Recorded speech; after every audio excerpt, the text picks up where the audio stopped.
Hello, friends. Welcome to Gate Forum. We are starting a new series in which we will try to understand all the different types of questions related with computer science and information technology, subject by subject, for GATE 2021 and all the previous GATE examinations which were stuck. Okay, so GATE 2021, GATE 2020, and all the other previous examination we are going to understand. Okay, so first of all, we are starting with one of the most common and favorite subject, which is computer networks. Okay, so first of all, I am taking the questions from CN, and we are taking the one by one question for understanding. So this is the GATE 2021 SAT 1 CN question. So this is belonging to the computer networks.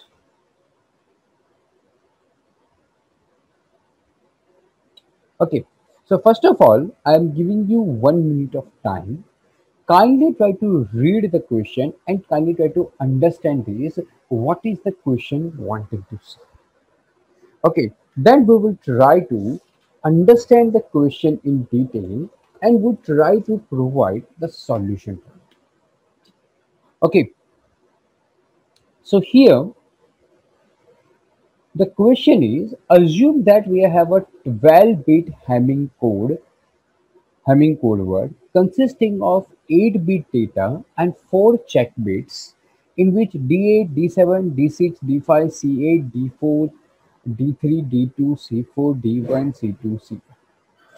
Okay, so in this format, the data is being stored. This is the format which is given for a data. This is the data format. Data plus check bits format.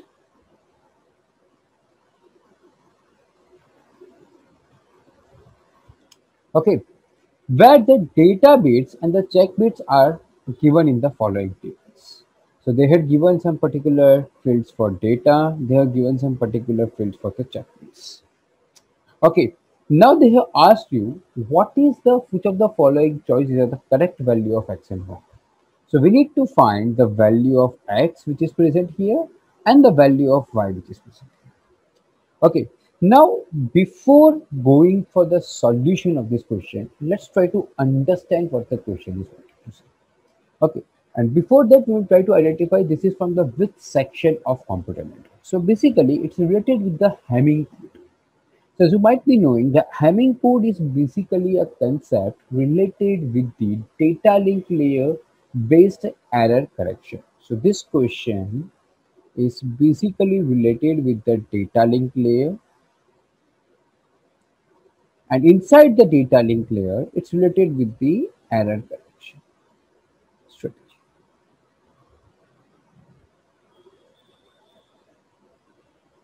Okay, so first of all, before going through detail about any particular question, we should be knowing that what is the topic from which the question is being asked. Okay, so the topic is related with the data link layer and the question is simple, which is the error correction. Okay, now they have given you certain data bits and certain checkbits, and this is the format which is being given to you. Okay, now based on this particular format, we need to calculate the value of x and y. Okay, so as you might be knowing that whenever we are given the particular question related to the Hamming code, at that point of time, the format depends the the format always is very important. Now here if you take this C1, the check bits are always those bits in which we calculate the value of each and every particular data in the corresponding format. Okay, so if you have a C1 as my particular check bit, it will take into consideration 1, 3, 5, 7, 9, 11, all of this position. Okay, always C1 will take 1 and then will not take into consideration the second position. Similarly, if we go for C2, it will take from the second position it will take 2, okay, and it will leave 2, which is 6 7. Okay, again it will take 2, which is 6 7, and then it will leave 8 9, then it will take 10 11. So this is the standard format for C2. Okay, if you take C4, it will first take 4 to 7, okay, then 8 to 11 would be skipped, and then from 12 to 15,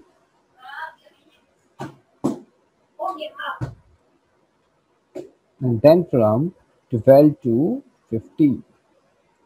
Okay, similarly, if we take C8, it will basically take into consideration starting from 8 to next 8 position, and then it would be skipping the next 8. Now, what do we need to do for all of this? We need to take into consideration that after doing this checking, we should be having the even one, sorry, e-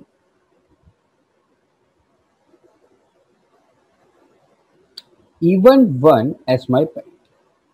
Okay, this is always a default parity which would be having. This is always a default parity. Okay, so this is the concept. For every particular check bit, C1, C2, C4, C8, we take into consideration 1, 2, 4, 8, and then leave that corresponding amount. And based on which we would get the final parity should be 1.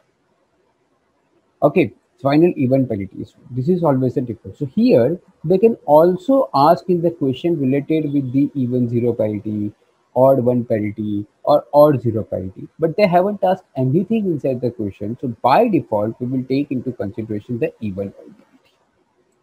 Okay, and based on these, we will take into consideration the values. Okay, so let's try to identify what we are trying to achieve. So basically, we need to store our data in 12 bits. Why 12 bits? Because if you see the question properly, they had given that for we have 4 check bits, okay, and we have 4 check bits and 8 is our data bits. So total we would have 8 plus 4, which is basically of 12. So the total data would be of 12, and this data would be stored in this format. So first of all, we would have this C1, then we would have C2, then we would have D1, then we would have, sorry, C4. So if you look inside the question, this is the format in which it is being stored. C1, C2, D1, D4. After that, we are having D2, D3, D4.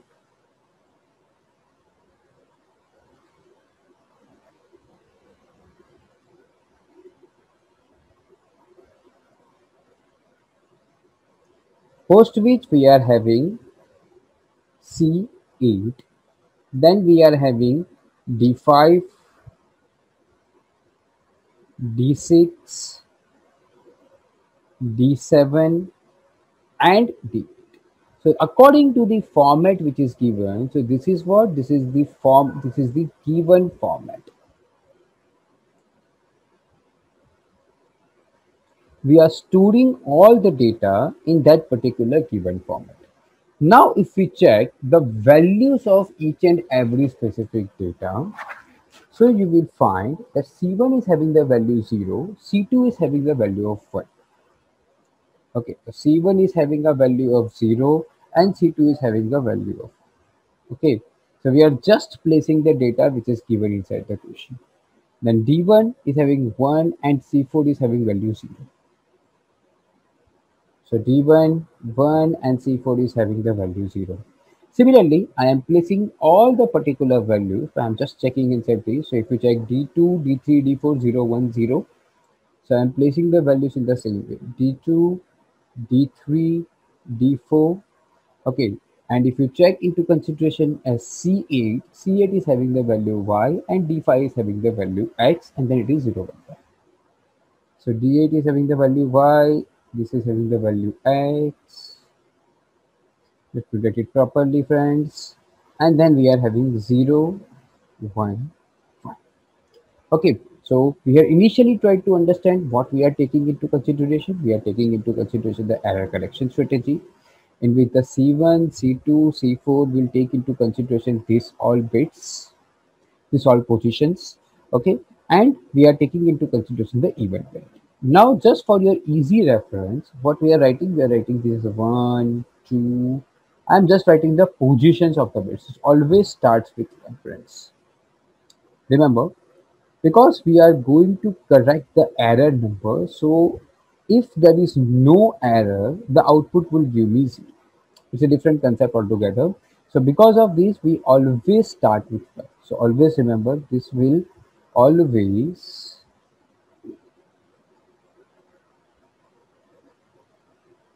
start with 1.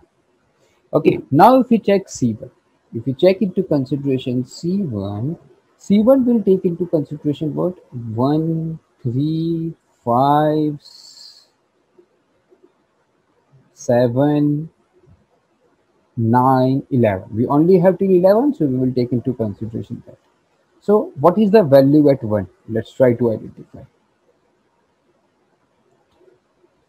Okay, then it will be 11. What is the value at 1? Let's try to identify. The value of 1 is 0. The position number 1 is having the value 0. Position number 3 is having the value 1. Position number 5 is having the value 0. 7 is having the value 0. 9 is having the value x, and the 11 is having the value 5. Okay, so in total we have two ones here. We already have two ones, which is an even number. We should have in total, we should have even number of ones, which is the even parity. So based on this, you can say that if we place the x with the value 1, at that point of time we will have three ones. If we place the x with the value 1, okay, we would have three ones. So basically we would require x to be 0. Everybody able to understand? We already have even number of ones in this particular section. So that's why the value of x is required to be 0. Similarly, if we check for C2, C2 would be what? 2, 3, 6, 7, 10, 11. Okay, at every point of time, if we look that particular data, 2 is having the value of 1, 3 is also having the value of 1. Okay, so 2 and 3 both are having the value of 1 basically. If we look at 6, the value is again 1. 7, the value is 0. Okay, 10, the value is 0. And 11, the value is 1. So it is having the 4 ones, 1, 2, 3, and 4 ones, which is even the same. So that's why we are not doing anything in this particular consideration. Now here, if you look here, you don't have anything like x and y. So that's why it is not mandatory to look here. So I have just given an example of C2 here. But for this particular question, it is not required to look. I'm just giving you an example how C2 would work. But it is not required for this question, because for this question, friends, we need to identify the value of x and y only. So for C2, there is neither x nor y. So that's why we are not looking into detail for it. Similarly, if you look for C4, I'm just writing in the new page. Okay, so I'm just we are just creating the notes at each and every page. You will also get these notes for understanding purpose. Okay, but try to understand. So if you write for C4, so C4 will take into consideration 4, 5, 6, 7, then 8, 9, 10, 11 would be gone, and then 12. Again, if you look at the values of this C4, okay, so 4, 5, 6, 7 will be 0, 0, 1, 0, and the 12 would be 12. Okay, I'm just writing the value here, which is 0, 0, 1, 0, and the 12 would be 1. So again, we are having two ones, which is an even number. Okay, so we don't require this also. So here also we don't have anything like x and y. So this is also not required. Okay, so in the real examination, when you go, you should be aware that whether this particular calculation is required or not. Whenever we only find the value of x and y, so we check that okay, the C2 and C4 is not required for x and y, so we'll not take into consideration. Now finally we go to C8.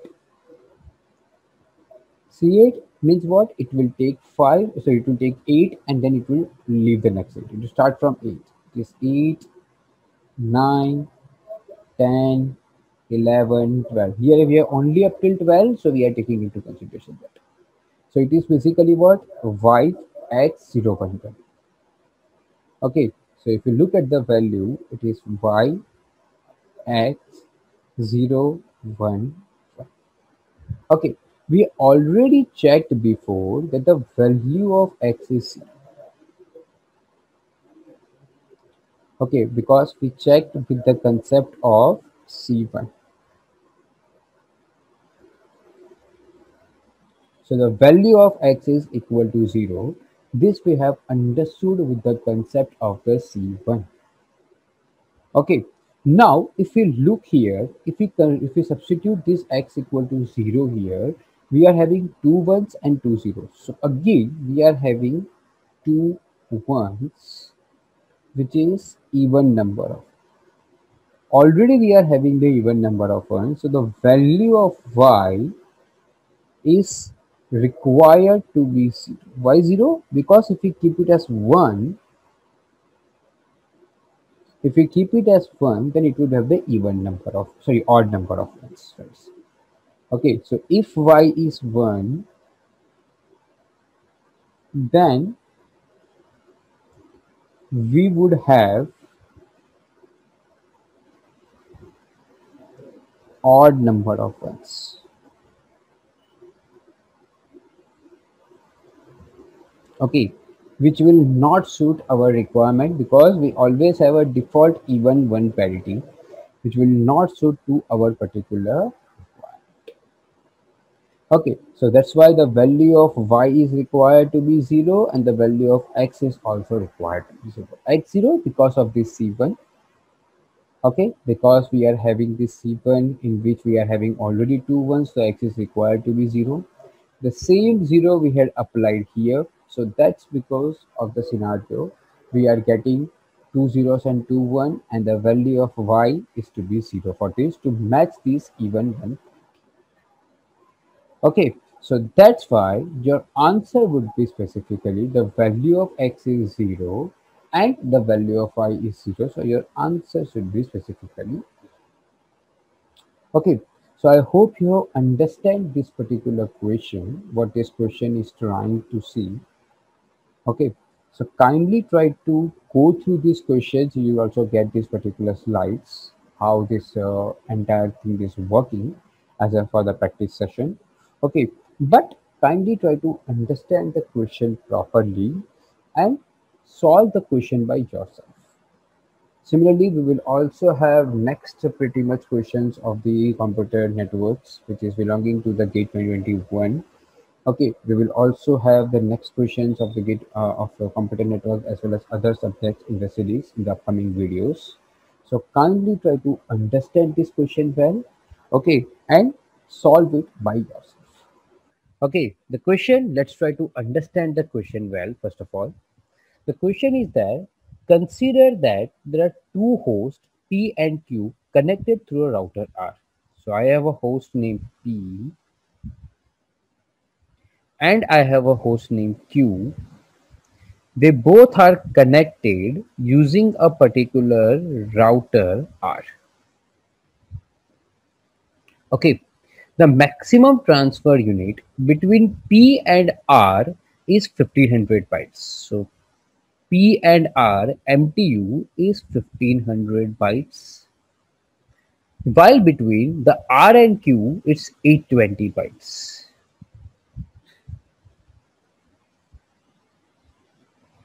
Okay, The TCP segment of size 400 bytes was transferred from P to Q through R. So I am having a particular TCP segment which is having of size of 400 byte is transferred from this P to Q via R with IP identification as 0x1234.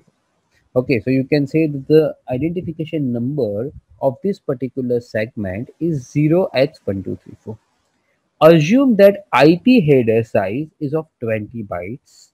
Okay, the packet further the packet is allowed to be fragmented. Don't fragment flags in the IP header is not set by P. Okay, so we can do the fragmentation here. So the fragmentation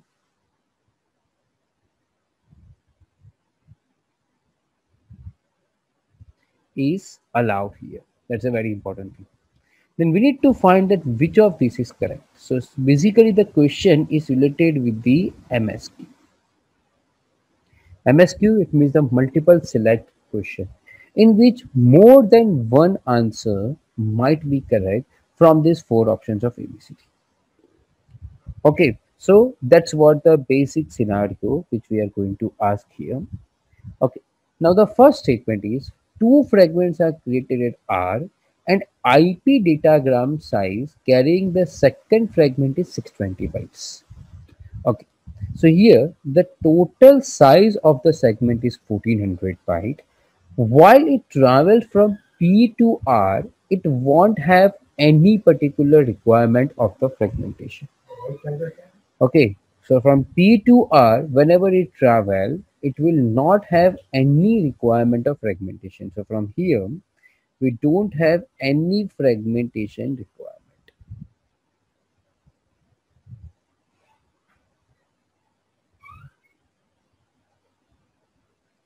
Because the size of the segment is less than the maximum transfer unit between P to R. Now, when it goes from R to Q, like first of all, it reaches R, which is the router. Now, our router will do the particular fragmentation. Okay, why? Because the maximum size which is being allowed from R to Q is 820 bytes, and 1400 byte is greater than this. So basically, yes, we will require the fragmentation here. Okay, so now this 1400 bytes is being divided majorly into two fragments. How come? See, out of 1400, the first 800 byte is used for the data, and we are having the IP header size of 20 bytes. Okay, so that is being given here. So here in the first fragment, we have 800 bytes of data plus 20 of header. So this is what? This is my data. Okay, and this is basically IP header.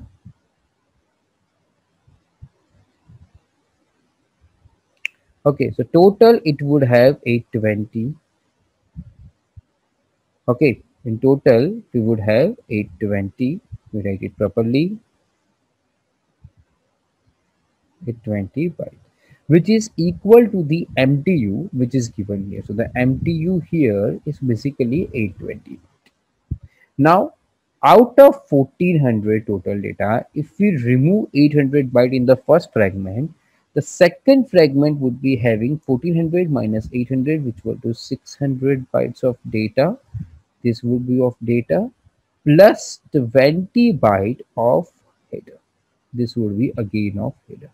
So total, it would be having 620 bytes. Okay, so basically it would be created into two fragments. So two fragments would be created. Okay, that's what it means. The two fragments are created at R.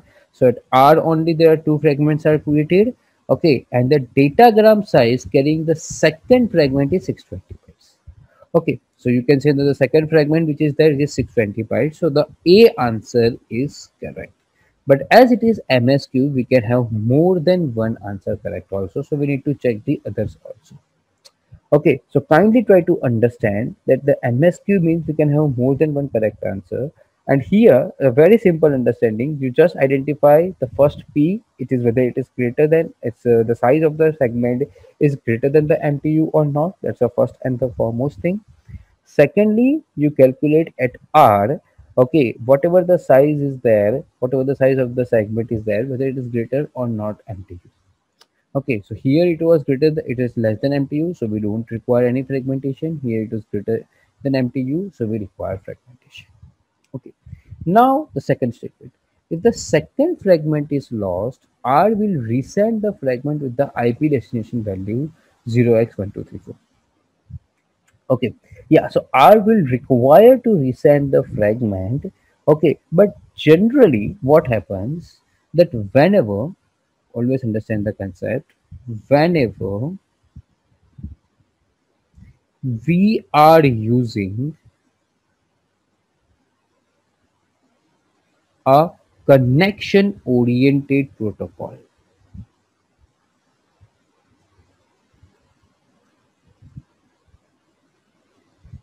Okay, just like you are using TCP here, whenever we are using a connection oriented protocol, then we require to resend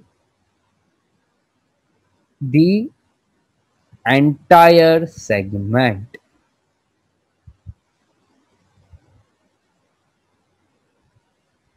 And not only the lost fragment.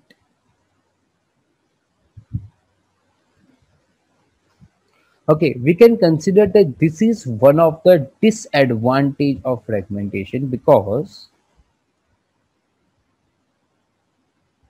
even though the first fragment is reached successfully and the second fragment is having the value or the problem because of which it has not reached to the destination successfully or it is lost, then also we need to send both the fragments again, or you can say the entire segment again. Okay, because we are having a connection establishment based scenario, so we need to take care that there should be no out of order fragments which should be reset. So let's consider if you have three fragments and the second fragment is lost and the third fragment reached first. Okay, then it would be have might be possibility of having the out of order delivery. In that case, the TCP will take care that the entire segments would be resent. So in case of anything failure happens or any loss happens, the entire segment would be resent. So if it was not the connection oriented mechanism, then this would be true. Okay, if it is a connection less or any UDP based protocol is was there, then this would be true. Then R will resend the fragments on with the IP identification base. But as it is basically related with the TCP, which is mentioned inside the question, okay, in the question it is being mentioned clearly that they are doing this by using the TCP segment. So that's why this statement would be false. Okay, and the correct statement is the second fragment is lost, so please require to resend the entire TCP segment. Okay, so this C would be true. Okay, so first is true because we are having the fragmentation which is required. The second, because of the TCP, it is incorrect. The third is correct because of the TCP. Last one, the TCP destination port can be determined by analyzing only the second fragment. Let's try to understand this. Okay, so always if I am having a data, okay, and the data is having two fragments, let's say it's the fragment one, okay, and a particular fragment two.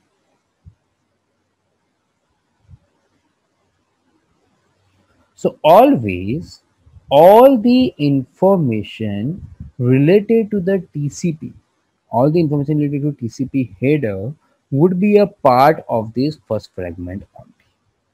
So TCP header would be a part of this first fragment always. Because for IP, let's understand the point, for IP,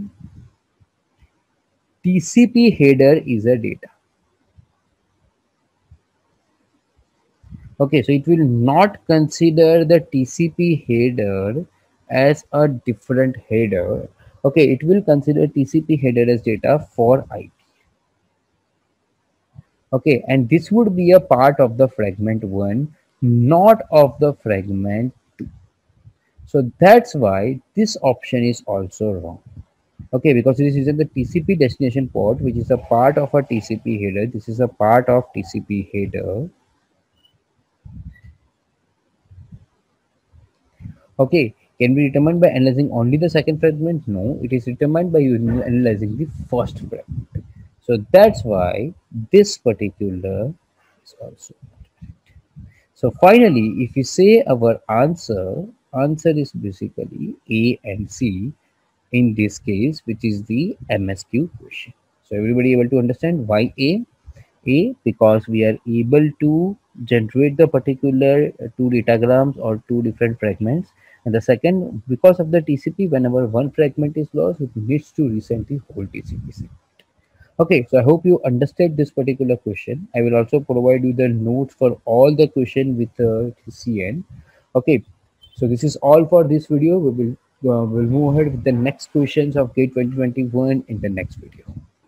Welcome back with one another GATE 2021 CN question.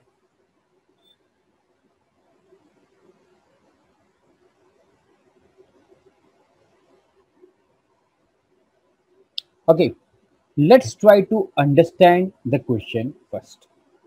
The question is, consider a sliding window flow control protocol operating between a sender and a receiver or a full duplex filling. So I am having a particular sender and a particular receiver. Between them, I am having a particular full duplex link and I am using a flow control based strategy.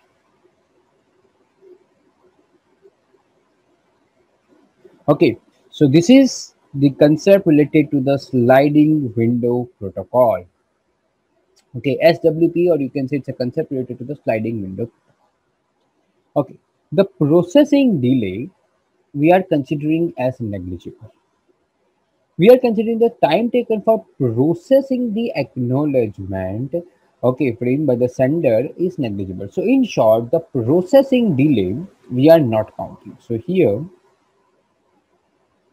the processing delay is not taken into the consideration. Okay, the sender is having the infinite number of frames available for the transmission. So there are a lot number of frames you can take into consideration. The size of the data frame is 2000 bits and the size of the acknowledgement frame is 10 bits.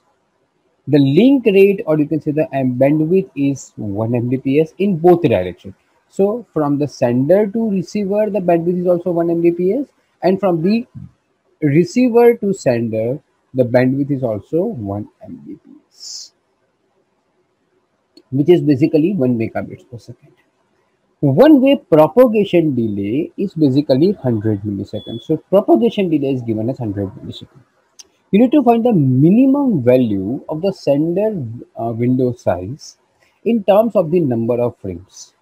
What is the window size, or what is the number of frame minimum value, okay, which is rounded to the nearest integer, which is needed to achieve the link utilization of 50%.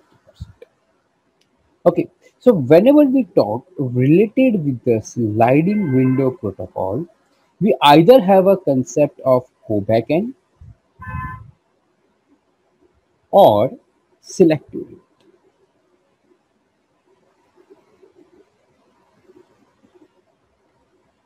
based protocols. Okay, so either we talk about a go backend based protocol or we talk about the selective repeat protocol. Now, which specific protocol they are using here, they haven't given any information. So as of now, I don't have any info about which protocol.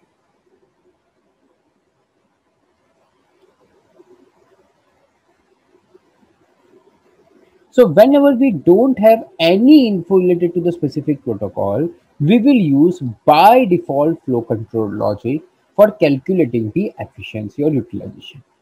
So we have a generic utilization formula, which is utilization, sorry, efficiency or utilization, which we represent as eta, is always the window size into transmission delay upon transmission delay plus 2 into propagation delay plus transmission delay of acknowledgement. Okay, so here we are having a transmission delay, which is the sending transmission delay. This is the 2 into propagation delay and plus t of acknowledgement. Ideally, the acknowledgement we are ignoring, but here we won't ignore.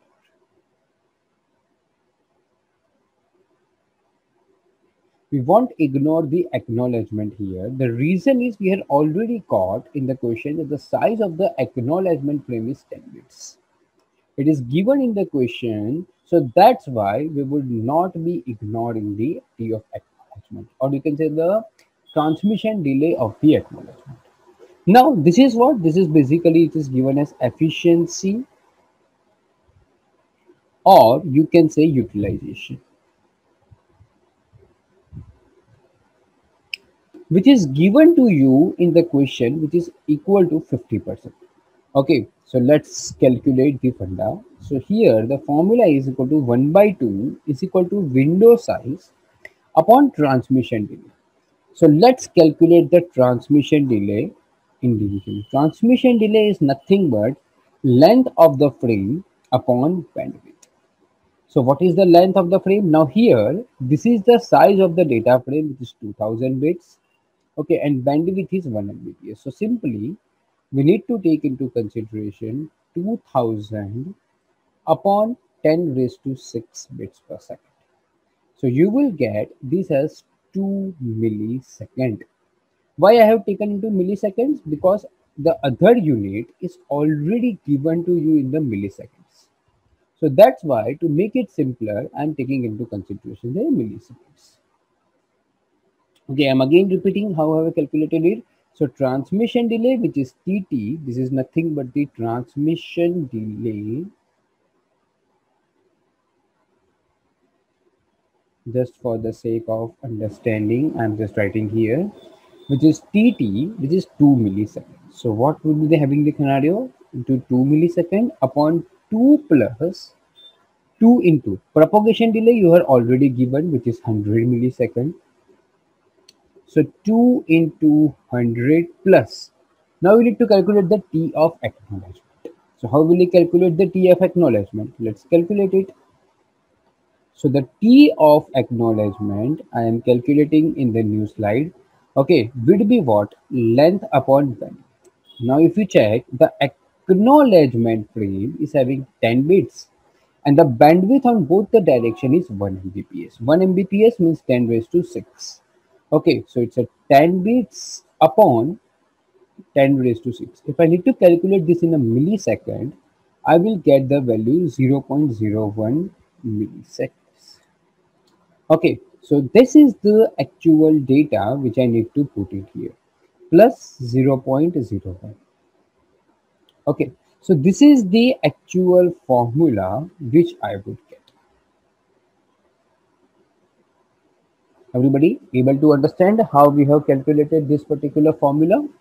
So by calculation of this particular formula, I have calculated TT, which is the transmission delay.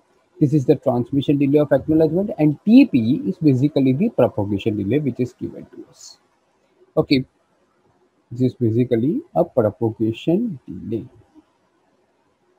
We have considered 2 into TP because the propagation delay is always considered twice. One side it is for going and the other side it is for coming.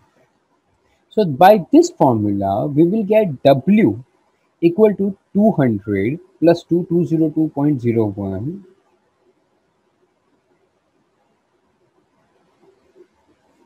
upon this 2 into 2, which is 4. So on an average, you will get the value of W as 50.25. Okay, you can round about in the nearest integer. So you can say the value of W is 50.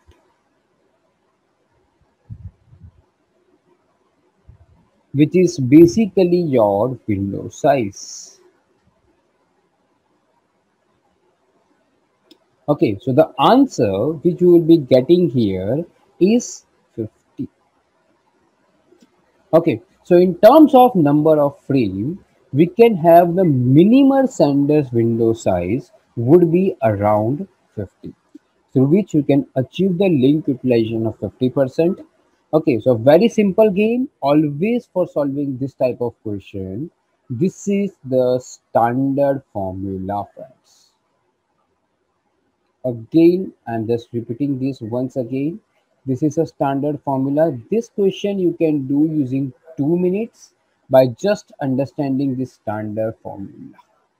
Okay, so this is nothing but efficiency is equal to W, which is the window size, into transmission delay upon the all factors like transmission delay plus 2 into propagation delay plus T acknowledgement. Sometimes we ignore this, but in this question, as the acknowledgement frame size is given, so we will not ignore it, and that's why we get the final answer of this window. We have done all the other calculations here, transmission delay, T acknowledgement, all the other calculations we had done here, and based on that, we got the final value as 50. So hope you understand this particular question. Kindly try to solve this once by yourself, and we will give you the new questions new question solution in the next or upcoming video. 2021 CN question. Okay, so this is basically a computer networks question which was asked in GATE 2021. Let's try to understand the question quickly. This is basically an MSQ question. So TCP server application is programmed to listen on a port number P on host S. So let's say we are having a particular system or a host S, and I am having a port number P on it. Okay, there is a TCP server application which is listening on that particular port P of host S. Okay, so there is one application which is listening on it. A TCP client is connected to the TCP server over the network. So one client is connected to this. Okay, that's what is listening to this particular port. Okay, consider that while a TCP connection is active, a server has crashed and rebooted. So server has got crashed and it get rebooted while the connection was active. Assume that the client does not have the TCP keep alive timer. Which of the following behaviors is possible? So we need to identify all of the behavior which is possible out of it.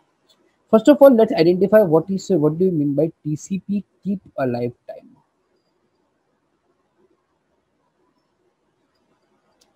Okay, so whenever we are having an interaction between a server and a particular client, at that point of time, if any point the server crashes, if the server gets crashed at any point of time, the client keep this particular timer to recursively send message to the server, whether to check whether it is active or not. This will send a dummy message to the server to check whether it is active or not. Okay, if the server does not reply to these messages, it means that the server is not active and client loses the connection. A very simple funda of TCP keep alive timer. So now we need to take into consideration that the TCP keep alive timer is not present in the client, and we need to identify which of this particular behavior is possible. Okay, it is an MSQ, so we can have multiple options also. So everybody try to understand the question once again by pausing the video. Okay, let's try to go towards each and every particular options one by one. The first option is a TCP serve application on S can listen on P after reboot. Yeah, it is possible. Why? If you load the question in, so it's a after reboot. So once the reboot is done, some services of S would start automatically.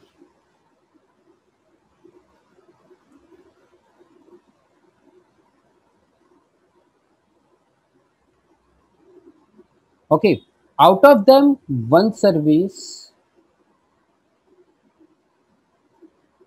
may be of listening to pod P. So the connection, sorry, listening to pod P.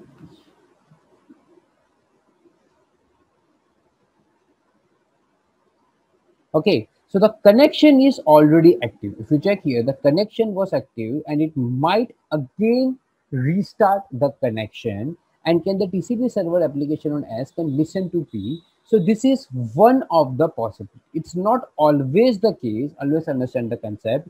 It is might be possible. So this one is possible. I'm not saying that this is 100% the case. It might be possible, and it would be possible if it automatically start the listening to pod P, means it got rebooted and this starts working as soon as the server gets started. Okay, server get restarted by itself and no human intervention is required. Okay, so that's why it might be possible. Okay, let's go to the option number B. So one option A can be possible, so I'm taking as a tick mark. Okay, if the client send a packet after the server reboot, it will receive a FIN segment. Okay, so now in the option B, it is saying that the client receives FIN segment. So FIN we normally use for connection termination. Okay, which we use for connection termination. Okay, as the client is sending messages, you remember. So FIN is not required here. So FIN is not required. There is nothing mentioned in the question whether the connection is required to be closed or not. So the connection was active at that point of time, the server has crashed and rebooted. So this is not possible. Always able to understand that this particular concept is not possible. So option A is possible. Inside the scenario, if it is get started, this is listening to P gets started automatically without any human intervention, but FIN will never require.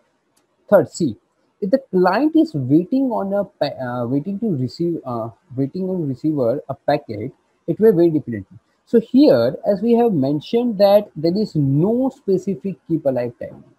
Okay, the client does not use a keep alive timer, so client cannot check recursively whether it is active or not. Okay, so if the client is waiting to receive any message, okay, waiting to receive any message, the client would wait forever. Okay, so without that, the client waits forever.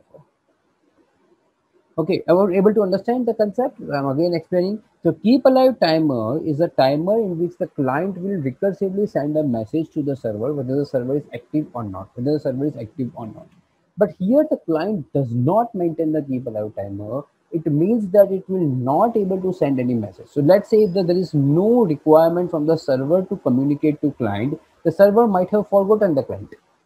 Okay, because it has crashed and get rebooted. Okay, and if it is listening to pod P has done for some another client, so it might have forgotten this client and the client might wait indefinitely.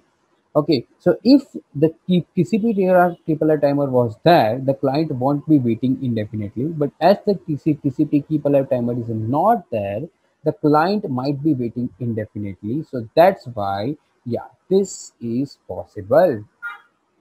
Okay, the last thing, the client sends a packet after the server reboot, it will receive an RST segment. So this is for the option number C. I'm just writing here. Okay, which I have explained initially. So let's for the option number D, the client send a message after the server reboot, it will receive a RST segment. Yeah. So see, here if the after reboot, if client sends message,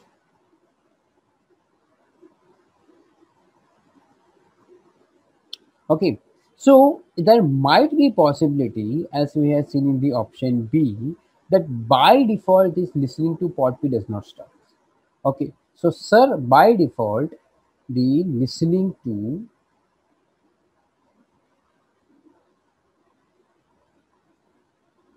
port P does not start. Okay, there is a possibility.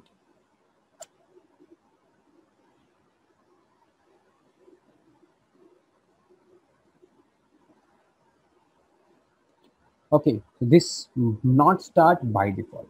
So what to be done in that scenario? So the server needs to reset the connection.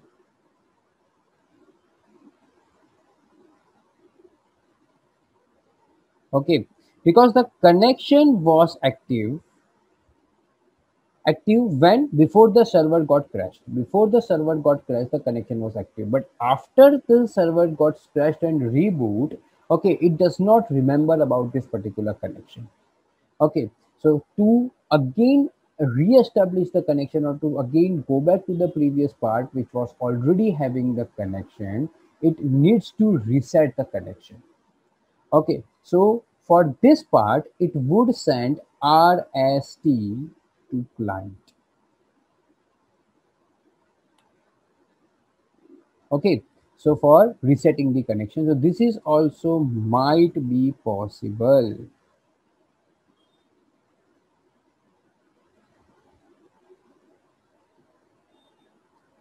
Okay, so simple. So here we would have A, B, and D as our answer. So if you look inside the answer would be A, C, D. Sorry, A, C, and D. A because the by default the connection get established. Okay, A because by default the connection get established, and by default if the service gets started, it might be one of the possibility. C because the C is not keeping any particular keep alive timer, so it might be waiting for a longer period of time. And D because if the client sends the packet after server reboot, the connection does not get established automatically, so the server is sending the reset segment. So this is the very somewhat little complex question. Try to understand the question, and the answer is basically ACT.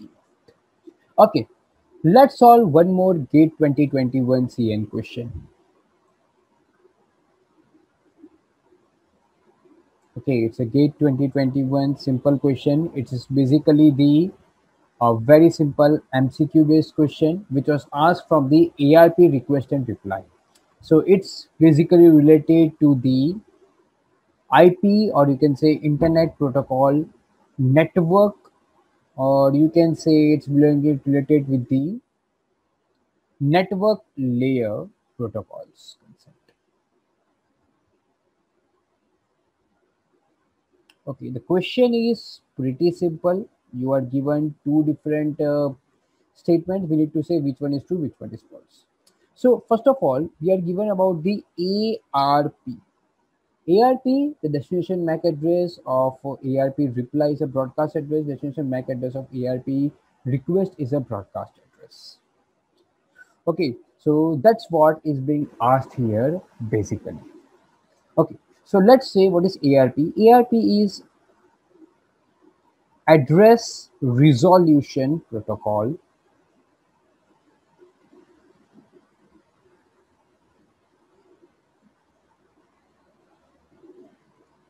which will help us to convert the IP address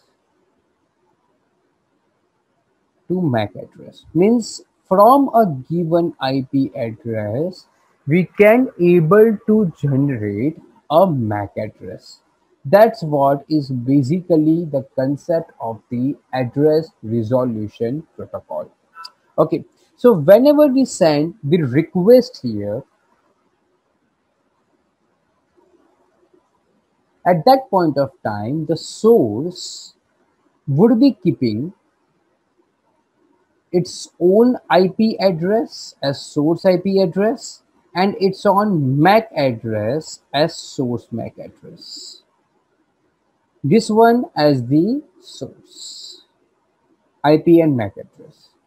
For the destination, it only knows the IP address of the destination, Okay, and the MAC address is not known. For destination, the MAC address is not known. Only this MAC address is not known. So whenever it send a request, at that point of time, it needs to broadcast it. It needs to do the broadcast to all the host in the subnet.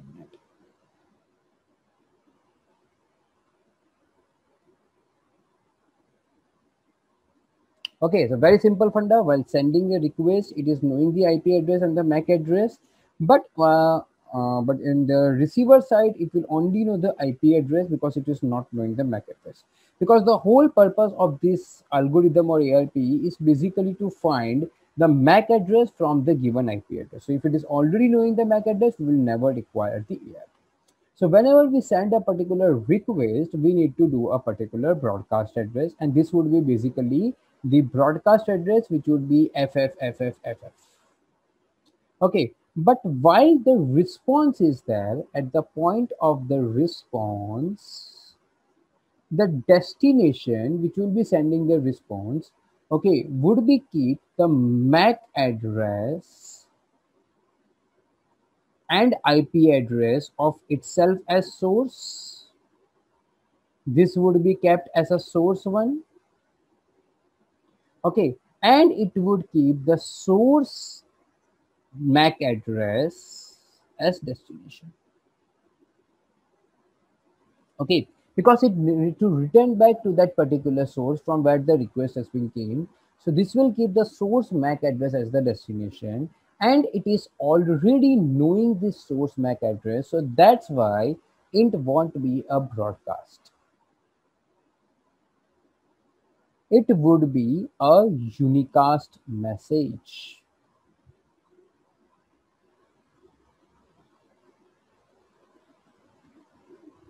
So always remember one simple funda. So if you are knowing a specific MAC address of that source, okay, also the IP address also, which I haven't mentioned here, which is not required. Then if you're already knowing about this MAC address and the IP address, then you will never do a broadcast, you will do the unicast. So whenever you are having the response or reply, it would be basically unicast, but whenever you send a particular request, it would be a broadcast. So here, if you try to understand, the S1 is basically related with the ARP reply. So reply, this would be basically unicast. So this one is false, and request is a broadcast, which is correct. So S2 is correct. So basically your answer would be S1 is false and S2 is true. So the answer to this question would be, I'm just explaining once again, we are converting IP to the MAC address. While sending the request, we are not knowing about the MAC address. So we will broadcast to all in the host in the same network. But while sending the reply, the destination would be knowing about the MAC address of the sender because it has seen this particular MAC address in the request, this MAC address in the request. So it will directly do the unicast and not the broadcast. So this unicast is wrong. This broadcast is, since this broadcast is wrong, this broadcast is correct, which is related with the request. So S1 is false, which is related to this, and S2 is false. So hope you have understood this particular question well. We will come again with the next question in the next video related to this. Okay, so kindly practice this types of question because these types of questions are very, very, very important.